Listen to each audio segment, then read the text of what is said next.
नमस्ते साथीहरू, स्वागत छ तपाईँलाई यो च्यानलमा। यो भिडियोमा म तपाईँलाई वासिङ मेसिन किन्दाखेरि ध्यान दिनुपर्ने कुरा र वासिङ मेसिन इन्स्टलेसन गर्नको लागि हामी कस्तो लोकेसन सिलेक्ट गर्नुपर्ने हुन्छ त्यसको इन्फर्मेसन पनि म यो भिडियोमा तपाईँलाई दिनेछु। साथीहरू, वासिङ मेसिन किन्दाखेरि सबभन्दा फर्स्ट हामीले के कुरा ध्यान दिनुपर्ने हुन्छ, तपाईँ देख्न सक्नुहुन्छ यो एउटा वासिङ मेसिन रहेको छ जसको वेट रहेको छ 7 केजी। भन्नाले यो वासिङ मेसिनको वेट होइन कि यसमा हामीले 7 केजीसम्म आफ्नो क्लोथ वास गर्न सक्छौँ। वासिङ मेसिन प्रायः 5 केजीदेखि स्टार्ट हुन्छ। होममा युज हुने मेसिन भनेको 14 to 15 केजीसम्म हुन्छ। त्यसै तपाईँको फ्यामिलीको साइज अनुसार यसको वेट तपाईँले सेलेक्ट गर्न सक्नुहुन्छ। यदि तपाईँको फ्यामिलीमा 3 देखि 4 जना छ भने 6 केजी, त्योभन्दा माथि 6-7 जना, 6 जना 7 जनासम्म छ भने 7 केजी, र अलिक ठुलै फ्यामिली छ भने 8 केजी अथवा 9 केजीको वासिङ मेसिन सेलेक्ट गर्न सक्नुहुन्छ। त्यसपछिको कुरा आउँछ ब्रान्डमा। जस्तै यो स्काई वर्स भन्ने ब्रान्डको मेसिन रहेको छ। यो अस्ट्रेलियन ब्रान्ड हो र अब नेपालमा पपुलर भनेको एलजी, स्यामसुङ ब्रान्डहरू छ, वर्लपुल पनि छ, र त्यसपछि अरू पनि ब्रान्डहरू आइएफबी ब्रान्डहरू पनि रहेको छ। यदि ब्रान्ड कन्सियस हुनुहुन्छ भने तपाईँले आफ्नो मन परेको ब्रान्ड सेलेक्ट गर्न सक्नुहुन्छ भने, यदि ब्रान्ड कन्सियस हुनुहुन्न, तपाईँ अलिक बजेटमा वासिङ मेसिन खोजिरहनु भएको छ भने यो अथवा यो जस्तै अरू पनि मेसिनहरू एभाइलेबल हुन्छ, त्यो मेसिनहरू लिन सक्नुहुन्छ। र हाई क्वालिटी वासिङको लागि तपाईँले ध्यान दिनुपर्ने भनेको सर्फको क्वालिटी र सर्फको क्वान्टिटी हो।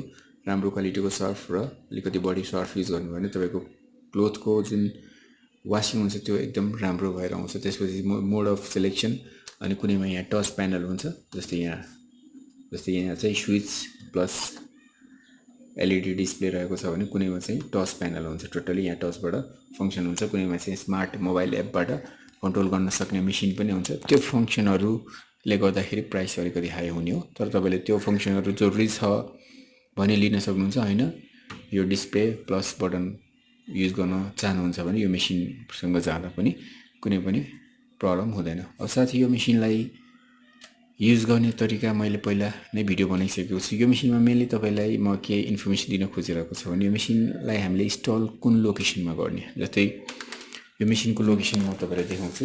जस्तै यहाँ देख्न सक्नुहुन्छ यो मेसिन।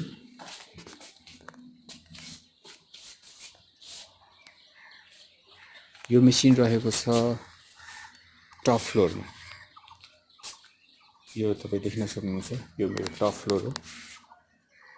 टप फ्लोरको कौसीमा आउने जुन हाम्रो ठाउँ छ, जस्तै माथि स्टोर देख्न सक्नुहुन्छ, यो तलबाट माथि आउने ठाउँ हो। र यसको यो साइडमा मैले मेसिन इन्स्टल गरेको छु। यो मेसिन इन्स्टल गर्दाखेरि हामीले के कुरा ध्यान दिनुपर्ने हुन्छ भने मेसिनको हाइट, मेसिनको लोकेसन भनेको तपाईँको जुन वाटर ट्याङ्क हुन्छ त्यो र यो मेसिनको जुन पोजिसन छ त्यो त्यसको डिस्टेन्स अथवा त्यसको हाइट भनेको तपाईँलाई 15 फिट अराउन्ड हुनुपर्ने हुन्छ। 15 फिट हुनुपर्छ। मिनिमम पनि 10 फिट, 10 देखि 12 अथवा 15 फिट अथवा त्योभन्दा माथि जति भयो त्यति बेटर मानिन्छ। किनभने तपाईँले धेरै नजिक यो वाटर ट्याङ्कको जस्ट मुनि तपाईँले यदि मेसिन राख्नुभयो भने प्रेसर नपुगेर यो मेसिनलाई अपरेट गराउन सकिँदैन। मेसिनलाई सफिसियन्ट एमाउन्ट अफ वाटर पुग्दैन, र जसले गर्दा यो मेसिनले काम गर्दैन। त्यही भएर यो मेसिनलाई वाटरको प्रेसर सफिसियन्ट पुर्याउनको लागि यसको हाइट, वाटर ट्याङ्क र मेसिन बिचको जुन हाइट छ त्यो मिनिमम पनि 10 to 15 फिट हुनुपर्ने हुन्छ। त्यही भएर मेसिनलाई मैले यहाँ यो मेसिनलाई मैले यहाँ राख्नुभन्दा अगाडि, यो मेसिन पर्चेस गर्नुभन्दा अगाडि मैले यो मेसिनको लागि आफ्नो वाटर ट्याङ्कको मुनि नै एउटा रुम बनाएको थियो। तर त्यहाँ इन्स्टल गर्दाखेरि वाटरको प्रेसर नपुगेको भएर मैले फेरि यो मेसिनलाई यो पोजिसनमा इन्स्टल गर्नु परेको, त्यो पनि म तपाईँलाई देखाउँछु एकचोटि। तपाईँ देख्न सक्नुहुन्छ यो अब मेरो माथि कौसी, सबभन्दा माथिको कौसीमा जाने स्टेयर हो।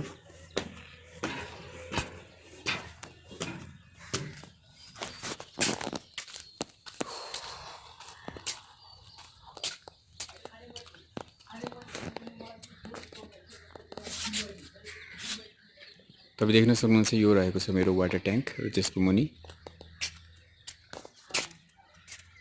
मुनि रहेको छ यो